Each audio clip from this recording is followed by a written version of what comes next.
அனைவருக்கும் வணக்கம் தோழர்களே.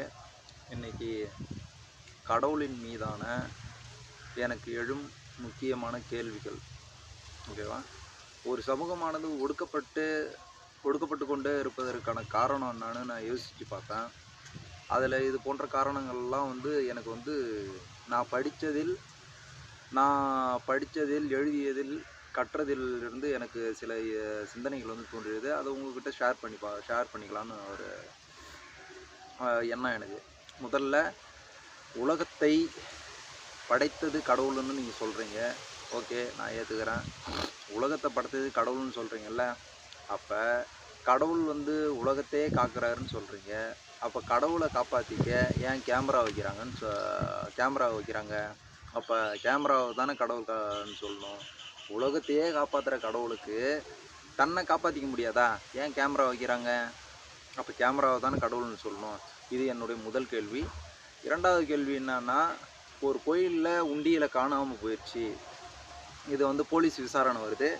விசாரிக்கிறவர் போலீஸ் என்ன சொல்கிறாருன்னா, பூசாரிக்கிட்ட கேட்குறாரு. பூசாரிக்கிட்டேயோ இல்லை உள்ள அர்ச்சகர்கிட்டையோ கேட்குறாரு, இந்த உண்டியல் உள்ளே இருக்கும்போது யாராவது உள்ளே இருந்தாங்களான்னு சொல்லும் போது அந்த பூசாரி சொல்கிறாரு, உள்ளே இந்த உண்டியல் திருடு போகும்போது யாருமே இல்லை போலீஸ் ஐயான்னு தான் சொல்கிறாரு ஒழிய, உள்ள கடவுள் இருக்குன்னு ஒருபோதும் அவர் யாருமே சொல்கிறது கிடையாது.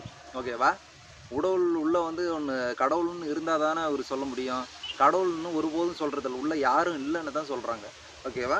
அடுத்ததுன்னா, ஒரு உயிருக்கு ஏதோ ஒரு ஆக்சிடெண்ட் ஆகிடுச்சு, இல்லை ஜுரம், இல்லை வேறு ஏதாவது ஒரு உடல் நோய்கள்னு யாரும் கடவுளிடம் போவதில்லை. எல்லோரும் ஹாஸ்பிட்டல்கிட்ட மருத்துவமனைக்கு தான் போகிறோம். இது அடுத்த என்னுடைய கேள்வி. மூணாவது, ஒரு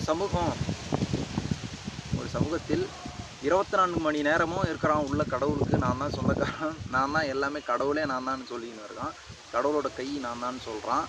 அவனுக்கு ஒருபோதும் ஒரு பிராமண சமூகத்தை சேர்ந்தவன் ஒருத்தவன் பிராமணன் ஒரு சாமி ஆடி நீங்கள் பார்த்துருக்க மாட்டீங்க.